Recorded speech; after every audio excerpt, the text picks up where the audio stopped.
Cœur de patrimoine, Cédric Decoeur.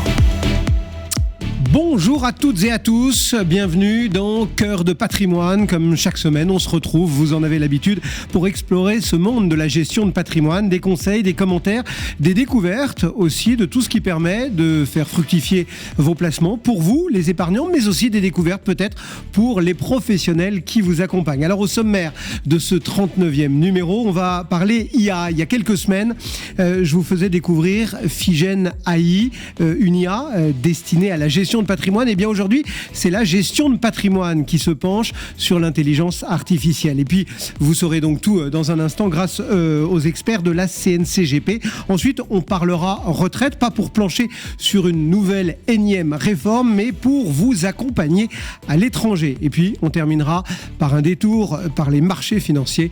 C'est parti pour Cœur de patrimoine. Cœur de patrimoine, Cédric Decoeur. Et comme promis, on va donc s'intéresser à l'intelligence artificielle. On reçoit deux experts, membres de la CNCGP, qui président à la commission de l'IA à la CNCGP. Sandrine Genet, bonjour Sandrine. Bonjour Cédric. Merci beaucoup d'être avec nous. Et Vincent Courroyer, bonjour Vincent. Bonjour Cédric. Merci à tous les deux d'être là. Édition d'un guide, c'est devenu une spécialité de la CNCGP. On avait reçu Pascal Bossan ici même pour parler un petit peu de tout ce qui était ESG, développement durable, etc. Et là, maintenant, on va parler d'IA. Alors, déjà, peut-être, plantons le décor. Sandrine, pourquoi ce guide, entre guillemets, quel est l'objectif de ces quelques pages à destination, on le rappelle, de vos petits camarades, des adhérents de la CNCGP qui vont tout savoir grâce à ce petit guide? Peut-être justement, finalement, un guide, on le pose sur son bureau et ça permet de l'avoir en tête et d'y penser plus régulièrement. Notre idée au sein de la CNCGP, c'était de donner envie, je pense, tout d'abord au CGP de se pencher sur ce sujet, de se l'approprier. Et donc, on a essayé de faire un guide relativement pratique avec des conseils. Le maître mot en IA, un des maîtres mots, c'est le prompt, c'est-à-dire la façon dont on va déléguer à l'IA une tâche comme on pourrait finalement au quotidien la déléguer à une personne de son équipe. Comment est-ce qu'on pose les bonnes questions? Comment est-ce qu'on donne les bonnes directives? Donc il y a une volonté, de donner envie, de dire c'est pour tout le monde, c'est accessible à tous. La deuxième chose, c'est de donner des bonnes pratiques, de donner des idées de comment améliorer la qualité de la restitution qu'on obtiendra de l'outil. Et puis également quand même de fixer un cadre pour amener quelques points de vigilance sur lesquels on pense qu'il est important que les CGP soient informés pour pouvoir travailler en sécurité aussi sur tous ces sujets. Bon, alors, c'est pas casse-pied, hein, c'est hyper didactique, c'est illustré, etc. Donc, c'est pas une somme de leçons. Comment est-ce qu'il peut aider, finalement, Vincent, les conseillers à intégrer l'IA, parce que j'imagine que tout le monde s'est amusé depuis quelques années à aller titiller ChatGPT ou autre pour lui demander quelques considérations sur votre métier. Alors justement, on l'a voulu sous forme de guide pour qu'il soit présent à chaque instant, qu'ils puissent le consulter quand ils en ont besoin. Et on a voulu expliquer, en tout cas donner quelques pistes de réflexion autour de l'IA, c'est quoi? En général, c'est quoi? Parce que c'est qu'il y a plusieurs formes d'IA, et à chaque fois qu'on va utiliser l'IA dans le quotidien, effectivement, ça va nous aider dans le quotidien, ça va nous aider à aller plus vite. Et puis, il peut y avoir des IA plus professionnelles, soit pour nous aider dans notre métier en tant que chef d'entreprise, en tant que CGP, nous sommes des chefs d'entreprise, voire nous aider dans notre quotidien en tant que conseiller en gestion de patrimoine, pour apporter toujours un meilleur conseil, plus adapté, plus approprié auprès de nos clients. Alors justement, vous le dites, pour tout à chacun, souvent c'est ChatGPT ou maintenant il y en a quelques-uns qui émergent aussi, mais dans le monde professionnel, les IA, elles sont multiples. Alors j'ai envie de dire qu'on est un petit peu comme Monsieur Jourdain, on utilise l'IA sans le savoir. Puisqu'aujourd'hui, les IA sont dans nos outils sans qu'on s'en rende compte, puisque c'est une évolution, c'est un outil technique qui a été déjà implanté par petites touches, voire par touches plus importantes. Vous en parliez tout à l'heure d'une nouvelle IA qui rentre et qu'on l'utilise au quotidien déjà sans le savoir. Mais c'est important. Mais il y en a qui sont plus pertinentes que d'autres dans votre monde à vous? Alors, l'IA, en fait, elle est diverse. L'intelligence artificielle va dépendre de quel est l'objectif que l'on a. Si on veut s'interroger sur ou je pars en vacances l'année prochaine, eh ben très bien, l'IA va vous proposer votre tour à Ibiza. Si vous voulez que l'IA vous interroge sur donnez-moi une synthèse de la loi de finances 2025, l'IA va vous faire une très belle synthèse qui va vous aider à la comprendre. Et après, il y a des IA plus complexes, qui vont se baser sur notre métier, sur l'expérience de notre métier, et qui vont nous aider dans une préconisation patrimoniale, une recherche de jurisprudence dans telle ou telle action. Il faut savoir que l'IA se base sur l'expérience. Oui. On dit toujours une IA est entraînée, elle est entraînée par des situations, des environnements, des cas. Et c'est ça, en fonction de qu'on va l'utiliser, qu'on va pouvoir savoir laquelle utiliser. Votre métier, il est quand même très particulier, hyper spécialisé. Il a besoin d'une précision hors norme sur une foule de textes, de jurisprudence, voilà, on va pas faire le panégyrique de la gestion de patrimoine, mais j'imagine que c'est autant de défis pour une IA et pour les pros vis-à-vis de cette IA. C'est-à-dire qu'il ne faut pas qu'elle se gourre, il faut qu'elle ait les bonnes références, il faut qu'elle ait appris les bonnes références, j'imagine, non ? Et oui, mais comme le disait Sandrine tout à l'heure, il faut qu'on pose la bonne question. Ce prompt, ce nouveau mot qu'on utilise. Et il est extrêmement important de savoir rédiger un prompt, de savoir expliciter sa demande, quelle que soit l'IA, pour que la réponse soit la bonne. Et puis, peut-être en complément, on peut dire aussi que il faut s'assurer que l'outil qu'on utilise est à jour. Par exemple, Vincent citait tout à l'heure l'exemple de la loi de finances. Voilà, il faut s'assurer que les sources qui sont utilisées par l'outil viennent bien puiser dans les dernières mises à jour. Donc ça, c'est très important. Parce que je le disais, on l'a tous fait, et moi le premier.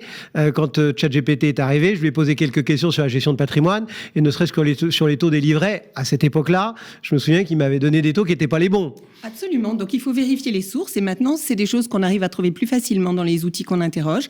On peut lui demander, par exemple, donne-moi une réponse, mais en me citant les sources.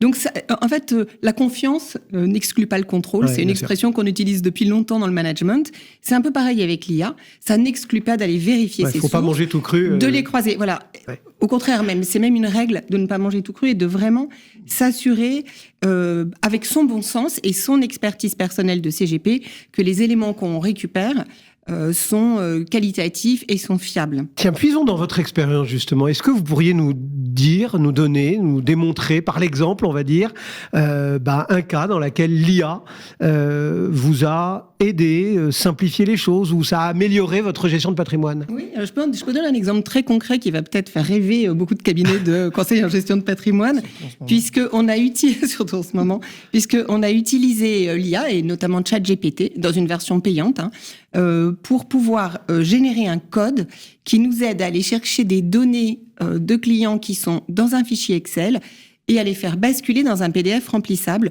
pour des campagnes d'arbitrage auprès de compagnies d'assurance. Donc, au niveau de l'IA, on met pas les noms des clients, on met pas les données des clients, mais on lui met la structure du fichier et on lui demande de nous générer le code qui va permettre de le basculer en PDF. Et une fois qu'on a récupéré le code, on le déploie. Donc ça a permis. Clairement, il aurait fallu que quelqu'un s'y colle. Il aurait fallu pendant un certain nombre de journées. Voilà, quelqu'un qui ait des compétences en code, ce que nous n'avons pas forcément au sein de l'entreprise. Donc ça, c'est un exemple très pratique. On peut citer des choses beaucoup plus classiques, des préparations de compte rendu de rendez-vous clients, par exemple, qui peuvent se faire très facilement aussi par le biais de l'intelligence artificielle. Mais ça veut dire que ça va remplacer certaines tâches humaines, ou ça va remplacer certains humains? Alors, on peut dire que ça va remplacer sans doute les tâches les plus rébarbatives et répétitives. Et ça, je pense que personne ne s'en plaindra. Parce qu'à tous les niveaux de nos cabinets, on a une capacité à apporter de la valeur ajoutée sur le service, sur la réactivité, sur l'accompagnement des clients. On a une phrase qu'on a utilisée dans le guide et qu'on aime bien, parce qu'on dit souvent l'IA va te piquer ton job, et c'est de dire l'IA ne piquera pas le job, mais quelqu'un qui sait utiliser l'IA pourra, oui, te piquer ton job. Donc, c'est vraiment important pour nous tous, conseillers en gestion de patrimoine, de l'apprivoiser, de passer cette marche pour pouvoir utiliser selon notre quotidien. On utilise aussi une expression qu'est le conseiller augmenté. Ça nous permet de gagner du temps dans la relation avec nos clients. Tout le temps qu'on pouvait faire à rédiger une présentation, à rédiger une synthèse, l'IA va le faire, et donc on aura plus de temps à consacrer à nos clients. Donc, au contraire, je pense que c'est un outil pour soutenir notre croissance qui est forte. Sandrine a très rapidement évoqué le nom du client. Et donc là, on a mis le doigt dans la confidentialité. C'est vrai qu'on dit tout le temps, enfin, quand on parcourt le net et qu'on essaie de suivre un tuto pour appréhender cette IA, on nous dit toujours attention, mettez surtout pas de données de la boîte, mettez pas d'informations confidentielles, parce que sinon, bien évidemment, en posant la même question, votre concurrent il va peut-être récupérer vos réponses. Comment on la gère justement, cette question de la confidentialité, de la sécurité des données, parce que c'est sensible quand même, vos clients ils n'ont pas forcément envie que tout le monde puisse savoir, monsieur untel, ce qu'il possède et quelle est sa stratégie patrimoniale. C'est très intéressant comme question. Alors on l'a évoqué dans le guide, vous avez plusieurs sortes d'IA. Vous avez des IA généralistes. Il faut savoir qu'il me semble que ChatGPT, les données s'arrêtent à 2022. Donc ça veut dire qu'il n'y a pas de données nouvelles depuis cette date-là. Et puis il y a des IA propriétaires. Et dans ces IA propriétaires, effectivement, là, on va pouvoir se retrouver face à cette problématique de données et de confidentialité de données. Problématique qu'on a d'ores et déjà. Dans tous les outils métiers, aujourd'hui, on est soumis à RGPD, on est soumis à expliquer à nos clients où sont nos données. Et donc, c'est exactement la même chose avec l'IA. Donc, quand on va utiliser un nouvel outil ou un outil existant qui aura impliqué de l'IA, je pense au gel des avoirs ou la lutte anti-blanchiment, et qu'on mettra des éléments clients, on sera dans le cadre des RGPD. Mais il y a un deuxième cadre qui est bien plus important, qui est bien plus puissant, qui est en train d'être implémenté, qu'on appelle l'IA Act. L'IA Act définit les typologies d'IA, définit les rôles d'IA, les déployeurs, les attributeurs, des mots un petit peu compliqués qui sont là, et à chaque fois, il va définir les obligations. Finalement, on reconstruit ce monde aussi. On reconstruit ce monde. Vous savez qu'il y a des domaines où l'IA est interdit. La santé, l'IA va être interdit. Tout ce qui est infrastructure stratégique, l'IA sera interdit ou sera complètement réservé aux militaires. Et à chaque fois, nous aurons nos responsabilités. C'est-à-dire que quand on utilisera un outil, il faudra bien s'assurer que notre prestataire respecte les critères de sécurité, puisque quand on va injecter les données de nos clients, on en sera responsable. Comment est-ce qu'il aide, ce guide, à différencier notamment les solutions d'IA open source, on va dire, des solutions propriétaires, et pourquoi c'est important de savoir faire le tri? C'est justement pour qu'on connaisse bien le rôle que chacun occupe? C'est l'idée de notre guide, en fait. Un guide, c'est de donner quelques idées, quelques astuces pour gérer un petit peu tous ces noms qui foisonnent. Il y a les IA généralistes qui ne font que de donner une réponse à une question. Il y a les IA génératives qui vont générer un rendu qu'on va pouvoir utiliser dans notre métier ou dans notre vie personnelle. Mmh. Et puis, il y a les IA propriétaires qui, là, seront... aujourd'hui, vous pouvez souscrire à ChatGPT et entraîner ChatGPT sur vos données et pour vous donner des réponses par rapport à votre environnement. Et à chaque fois, on a donné quelques noms d'exemples et quelques thèmes d'utilisation avec telle ou telle IA. Après, c'est vrai que beaucoup d'outils sont gratuits. C'est un peu le principe de l'IA. C'est un exercice, effectivement. C'est exercer la machine. Et donc, c'est le principe de l'open source. Chacun contribue par ce qu'il indique, les réponses qu'il donne aussi aux réponses qui sont proposées par l'IA. Donc, il faut savoir souvent que quand c'est gratuit, en fait, on travaille aussi pour le monde, en fait. On travaille pour améliorer l'outil. Quand c'est gratuit, c'est qu'on est au menu. Hein. Oui, d'une certaine façon. Et donc, on a moins de confidentialité, on le comprend bien. Et donc, il faut toujours se poser la question, au moment où on va utiliser un outil, quel qu'il soit en IA, de se dire, est-ce que cet outil, je le paye, est-ce qu'il est gratuit? Est-ce que ça reste chez moi ou est-ce que ça part chez les concurrents? Mais c'est même pas forcément les concurrents le sujet. C'est est-ce que je le mets sur la place du marché, sur la place publique. Quel conseil on peut justement donner à un CGP qui peut-être aujourd'hui, à part avoir demandé quelques trucs par-ci par-là à ChatGPT, n'aurait pas encore vraiment franchi le pas et qui se dirait tiens, aujourd'hui je veux commencer à utiliser l'IA dans mon boulot? Alors on en donne quelques-uns dans le guide, puisqu'on a fait à la fin du guide quelques interviews de professionnels pour leur demander aussi un peu leurs trucs. Je pense qu'il y a des sujets de formation, donc commencer par se former, c'est quelque chose qui semble assez évident. Il y a une offre assez pléthorique aujourd'hui d'intervenants. Ça, c'est une première base. Sans doute aussi, malgré tout, quand on a une équipe, mettre en place une charte d'utilisation de l'IA, parce qu'il faut faire attention à comment les collaborateurs utilisent. Moi, je trouve que, en fait, démarrer par son cas personnel et par des sujets personnels, c'est la façon la moins intimidante de démarrer l'IA. Alors, tout à l'heure, Vincent parlait des vacances à Ibiza. Ça regarde que lui, mais je trouve que finalement, utiliser l'IA On peut les utiliser pour tout, pour avoir des idées, pour faire des cadeaux à son fils adolescent, pour écrire une lettre de remerciement. Il y a plein de sujets. Et donc, en fait, plus on va l'utiliser dans notre quotidien, même personnel, plus ce sera facile de l'utiliser d'un point de vue professionnel. Après, il y a des petites choses aussi qui existent et qui sont intéressantes, des dispositifs. Nous, on a fait appel, par exemple, à un dispositif qui s'appelle IA Booster, qui est un dispositif mis en place par la BPI et qui permet, avec des experts qui sont assermentés, entre guillemets, de faire une sorte d'audit interne de la structure et de déterminer quelles seraient les premières applications simples pour pouvoir implémenter de l'IA chez soi. Le risque, c'est de vouloir faire trop gros tout de suite et puis d'y perdre un peu son temps, son énergie. Voilà. Et là, d'aller trouver des applications simples pour pouvoir démarrer facilement. Justement, presque pour conclure, j'ai envie de dire, qu'est-ce qu'il y a devant nous ? Ça va se multiplier, ça va se démultiplier, l'IA sera exponentielle, y compris pour ce monde de la gestion de patrimoine ? J'ai envie de dire, l'IA, c'est une évolution, c'est pas une révolution. Donc il faut y aller à fond. Effectivement, il faut commencer par la formation, il faut commencer petit pour appréhender. Il faut y aller, parce que c'est effectivement un élément qui va changer notre vie, qui va continuer à soutenir notre développement. Et ça, c'est important à faire, dégager du temps pour notre valeur ajoutée, qui est toujours la relation avec les hommes. Elle va venir et les femmes, elle va venir compléter notre dispositif. C'est hyper important de ne pas aller contre, parce que sinon, comme je reprends la petite phrase, peut-être qu'il y a des gens qui iront avec et qui nous remplaceront.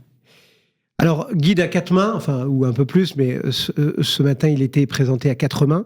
En conclusion, quel message clé on passe à vos petits camarades, mais pas que, hein, les autres qui ne seraient pas forcément à SNCGP, ils peuvent le lire aussi. Hein.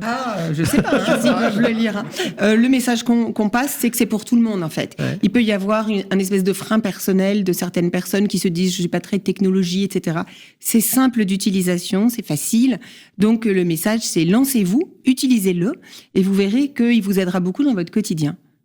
Alors, le titre, c'est un prompt, c'est normal. Proposer un guide sur l'IA, clair, concis et ludique aux professionnels de la gestion de patrimoine généré. Voilà, c'était signé donc Sandrine Genet et Vincent Courroyer pour la CNCGP. Merci à tous les deux d'avoir été présents et d'avoir répondu à l'invitation de Cœur de Patrimoine. À très bientôt.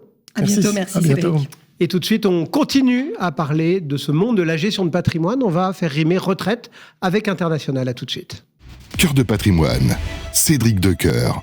Et après cette longue phase consacrée à l'intelligence artificielle, comme promis, c'est la retraite qui va occuper notre temps ce matin.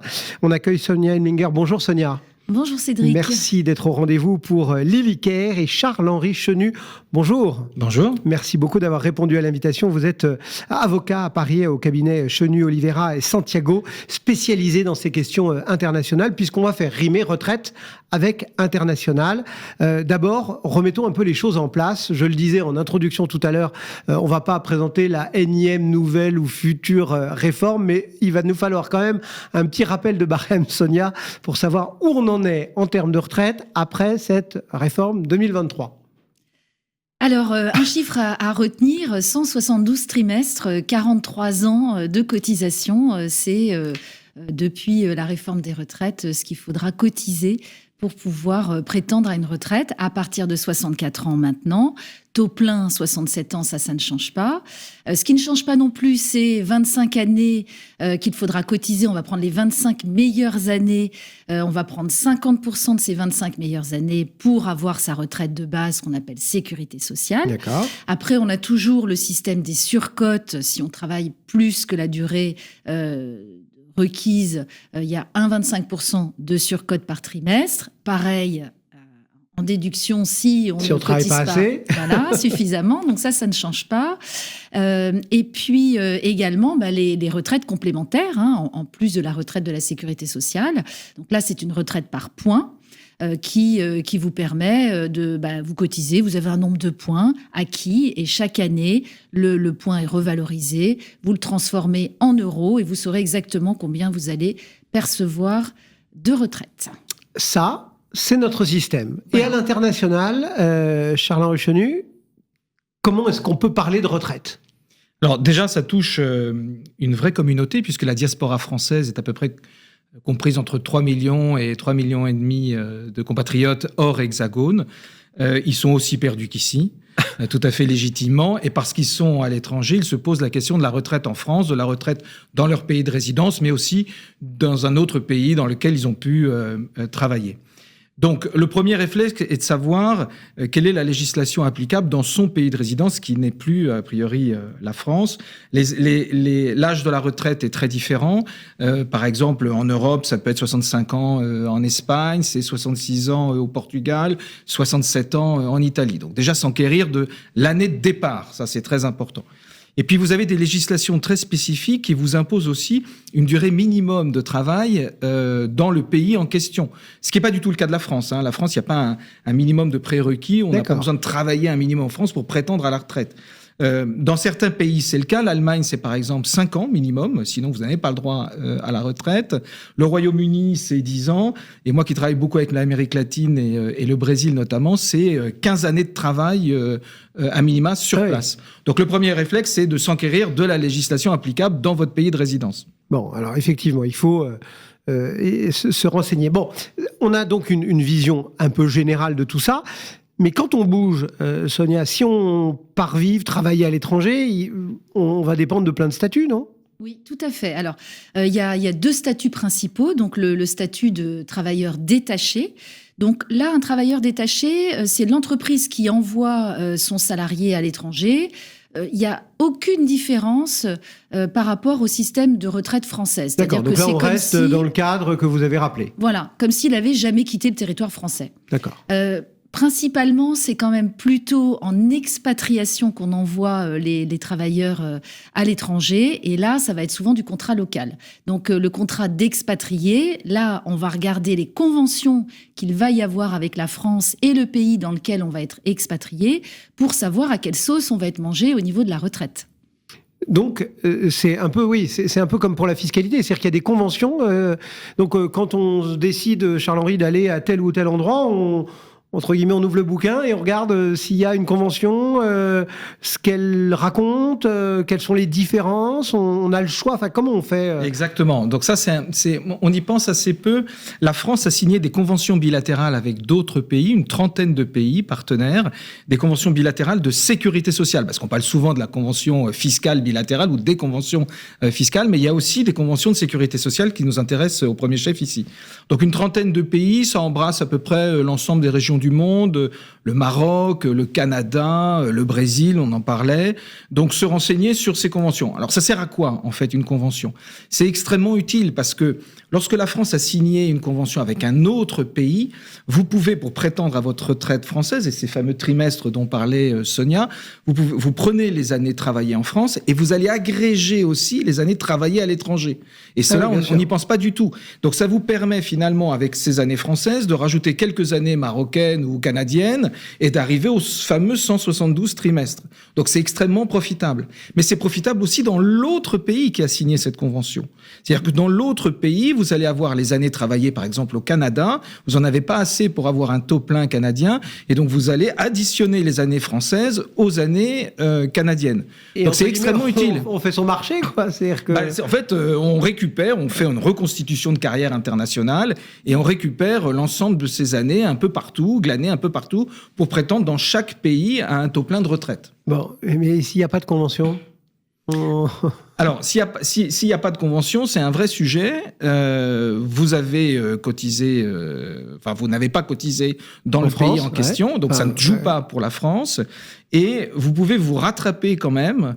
C'est pour ça qu'il faut être assez fin dans ces cotisations lorsque vous êtes à l'étranger. Vous pouvez vous rattraper lorsque vous cotisez à la Caisse des Français de l'étranger dans l'autre pays. Caisse des Français de l'étranger, non pas santé, mais sécurité sociale. D'accord. Et à ce moment-là, ces années où dans ce pays, il n'y a pas de convention bilatérale, donc si vous êtes salarié dans ce pays, vous ne pourrez pas les additionner en France, vous cotisez à la CFE, à cette Caisse des Français de l'étranger, dans ce pays, et ces années de cotisation CFE à l'étranger viendront s'agréger en France. Alors pour vous donner un exemple au niveau coût de la Caisse des Français de l'étranger, c'est à peu près 2 000 € par trimestre de cotisation pour pouvoir récupérer ces trimestres. Alors, on a un exemple assez concret parce qu'on travaille pas mal ensemble sur ces sujets, sur des personnes qui cotiseraient à la CFE ou pas. C'est pas toujours si intéressant que ça. On a eu un cas là récemment. Une personne qui continue à cotiser à la CFE en se disant si ça sert à quelque chose, alors qu'il y avait des conventions entre les deux pays. Donc finalement, il cotisait à perte ou pratiquement à perte parce que ça lui donnait rien du tout. Donc ça se calcule vraiment. Ça veut dire qu'en fait, ça s'improvise pas. C'est-à-dire qu'au moment où on décide de partir, faut pas forcément non plus faire confiance entre guillemets 100% à sa boîte et autres. Faut se renseigner, faut aller de l'avant.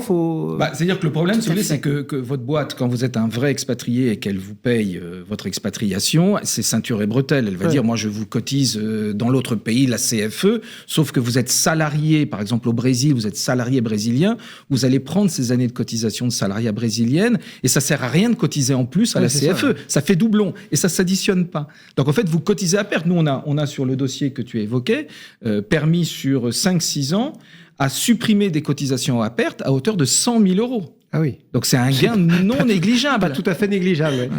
Bon, question qui fâche, mais en France, il y a toujours cette question-là quand on parle de gestion de patrimoine, la fiscalité. Comment est-ce qu'on fiscalise des trimestres touchés, cotisés, déduits, agrégés ou pas à l'étranger ? Alors, il y a déjà la matraque française. Qui vous impose vos retraites. Maintenant, si vous êtes un Français de l'étranger et que vous habitez hors hexagone, vous allez donc déclarer ce revenu français de retraite, vous allez le déclarer lors de votre déclaration de revenus à l'étranger.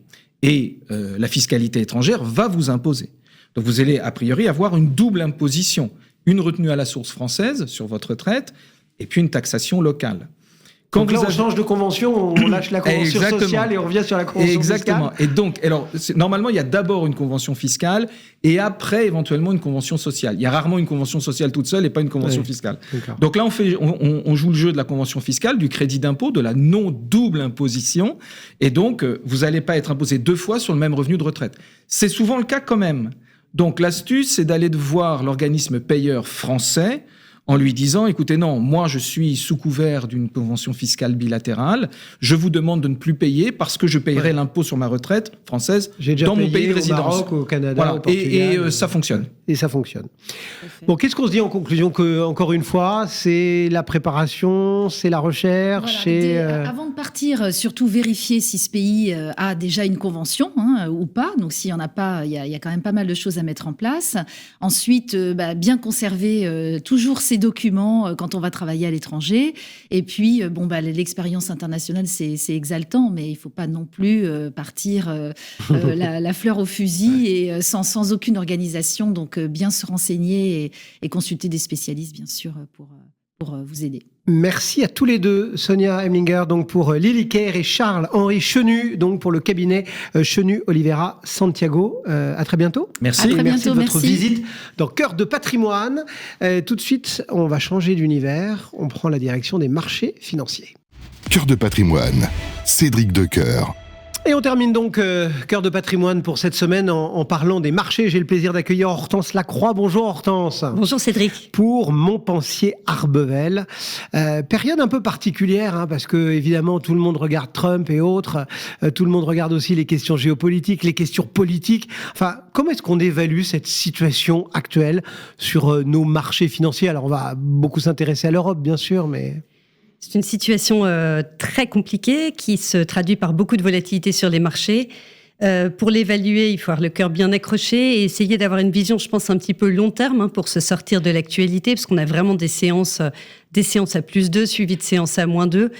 Je pense qu'il faut vraiment essayer de s'extraire de tout ça et de voir un petit peu est-ce qu'il y a oui ou non des ruptures assez franches dans cet univers d'incertitude assez nourri. Justement, les principaux moteurs, que ce soit de croissance ou alors les défis qui sont plus à surveiller, et vous en avez 2-3 par-ci, 2-3 par-là qui sont vraiment sur le dessus de votre bureau chaque matin Bien sûr, alors depuis le début de l'année 2025, on a commencé avec les tarifs, puisque la deuxième mandature de Trump est arrivée avec l'idée de généraliser des droits de douane avec tous ses partenaires commerciaux, puisque c'était pour lui sa façon de financer un certain nombre de dépenses. Donc la priorité, c'était de surveiller un petit peu qui seraient les victimes, qui pourraient bien s'en sortir. Donc parmi les sociétés qui produisaient aux États-Unis quand ils vendaient aux États-Unis, qui finalement n'étaient pas riches parce que n'étaient pas aux États-Unis. Donc on a commencé un petit peu avec ce jeu de qui gagnera, qui perdra dans la guerre commerciale. Et puis ensuite, on est arrivé avec la diplomatie Trump qui était quand même assez inattendue, puisqu'elle est d'un radical assez perturbant.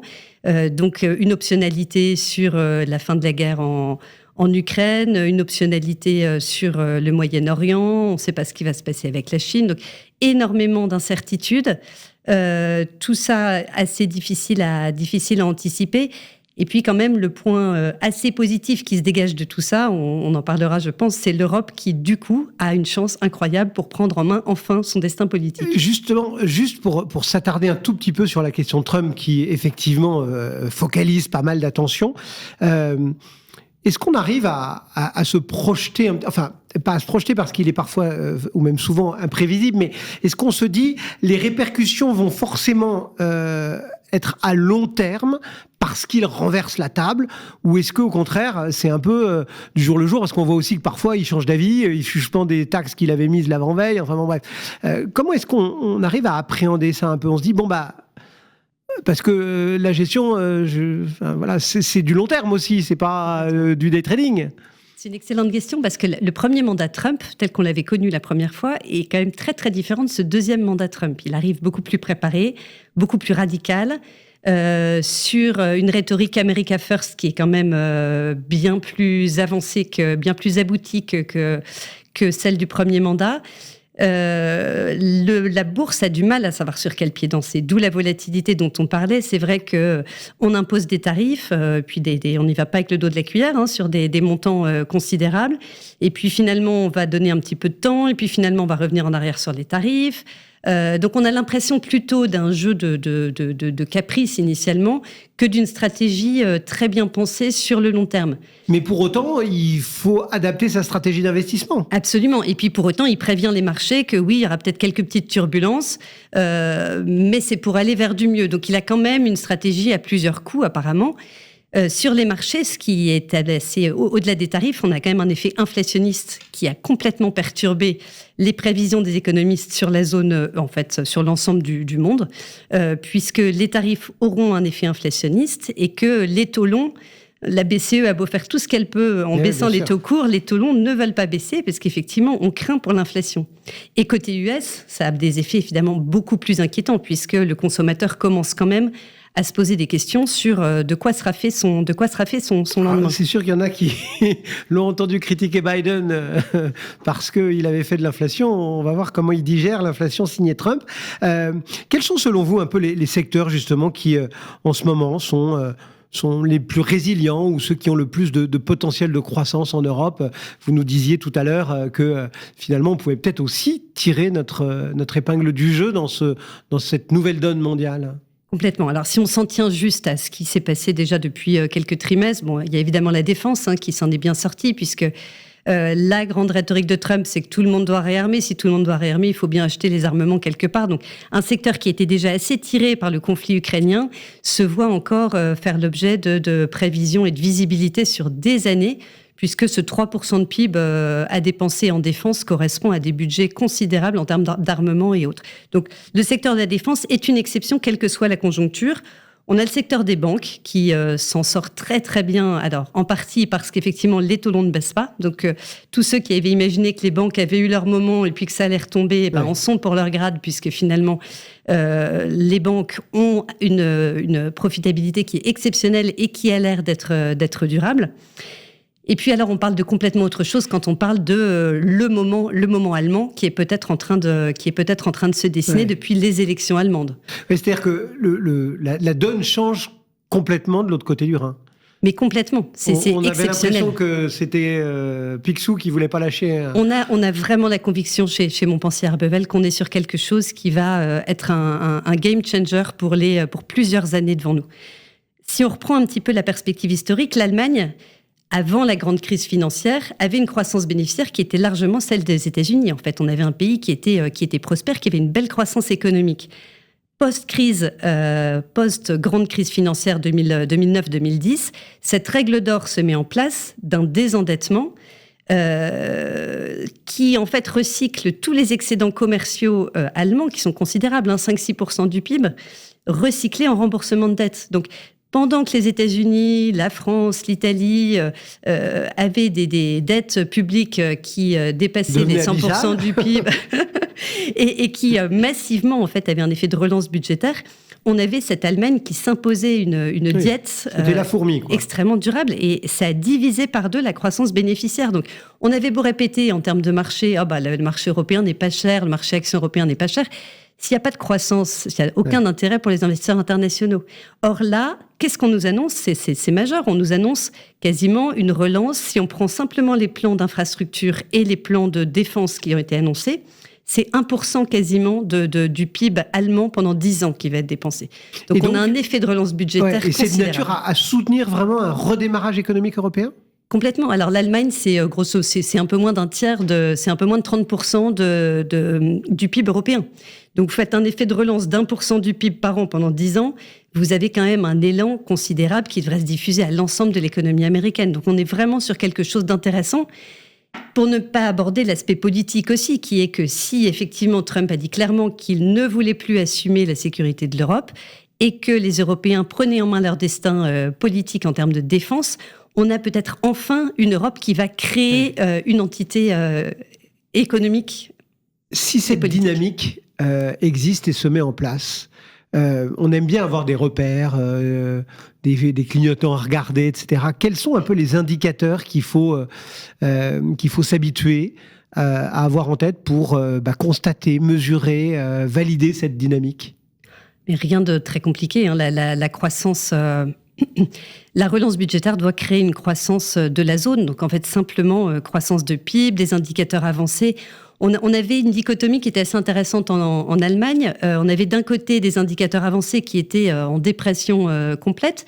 Et finalement, certes, l'Allemagne était en dépression technique depuis quelques temps, mais c'était du 0-. Finalement, il n'y a jamais eu de vrai plongeon. Donc, on avait l'impression qu'il y avait plus un consommateur qui était complètement déprimé qu'une économie qui réellement, dans ses fondamentaux, allait si mal que ça. Par rapport évidemment à tous les chocs qu'elle a dû emmagasiner, puisque ses débouchés chinois se sont fermés, les taux ont augmenté, l'Ukraine a considérablement augmenté, la guerre en Ukraine, considérablement augmenté le prix de l'énergie. Donc par rapport à tous ces chocs qu'elle a emmagasinés, finalement ça allait pas si mal. Donc moi j'ai envie de dire, regardons les indicateurs avancés, les croissances macroéconomiques, et puis ça va forcément se répercuter sur les croissances bénéficiaires des entreprises. Du coup, comment on traduit tout ça en tant que gérante ? Finalement, c'est vraiment votre spécialité, cette zone Europe. Quel conseil vous avez envie de donner aujourd'hui aux épargnants, aux investisseurs ? Bien sûr, avec une connotation patrimoniale. On n'est pas, je le répète, dans le day trading, mais voilà, pour naviguer de façon opportune dans cet environnement nouveau. Je pense que c'est pas du tout fini. En fait, ce qui fait très peur, c'est la volatilité. On a quelques journées où ça monte très très fort sur l'Europe, très très fort sur l'Allemagne. Et finalement, je comprends que pour un particulier, on se dise, oh là, est-ce que c'est pas déjà terminé ? Est-ce que c'est pas déjà pricé ? Ouais, est-ce que j'ai pas raté le train, quoi ? Voilà, l'Europe était en retard, mais ça allait tellement vite que finalement, elle a déjà fait plus 10 year to date, elle a considérablement rattrapé par rapport aux États-Unis. Donc moi, je pense que si on se resitue dans une perspective historique et qu'on se dit, ça fait 15 ans que l'Europe sous-performe, ça fait plus de 3 ans que les indicateurs avancés européens sont en dessous de 50, donc en zone de contraction, et que enfin on met une incitation, alors qui doit être confirmée politiquement le 13 mars et le 18 mars, mais si vraiment ce catalyseur politique est mis en place, je pense qu'on a quelque chose de très long et qu'il ne faut pas avoir peur de se réexposer sur la zone Europe parce qu'on n'a rien vu encore. Et du coup, comment est-ce que votre maison, comment est-ce que Montpensier Arbevel se positionne pour tirer profit, on va dire, parti de ces tendances qui émergent en Europe ? Alors, on a déjà une gamme qui est assez européenne, une partie des fonds qui sont internationaux, une partie des fonds qui sont plus européens. Sur les fonds européens, ce qui est frappant, c'est que les indices ont monté depuis le début de l'année avec quelques petits secteurs, ce dont on discutait. Ça a monté sur la défense, ça a monté sur le luxe, ça a monté sur les banques. Mais le fond de la cote n'a absolument pas monté. Alors, si vraiment on est confiant sur un mouvement de fonds et des flux qui reviennent, les plus petites capitalisations boursières sont celles qui sont les mieux à même d'aller capter ça. Et alors là, on est en sous-performance très très forte depuis 2018. Un énorme retard à compenser. Merci beaucoup Hortense. Merci Cédric. Hortense Lacroix, donc gérante Action Europe chez Montpensier Arbevel. Merci d'avoir répondu à l'invitation de Cœur de Patrimoine. Voilà, c'est tout pour cette semaine. On se donne rendez-vous mercredi prochain. Merci de votre confiance et de votre fidélité. Cœur de Patrimoine, une émission à réécouter et télécharger sur le site et l'appli Radio Patrimoine et sur toutes les plateformes de streaming.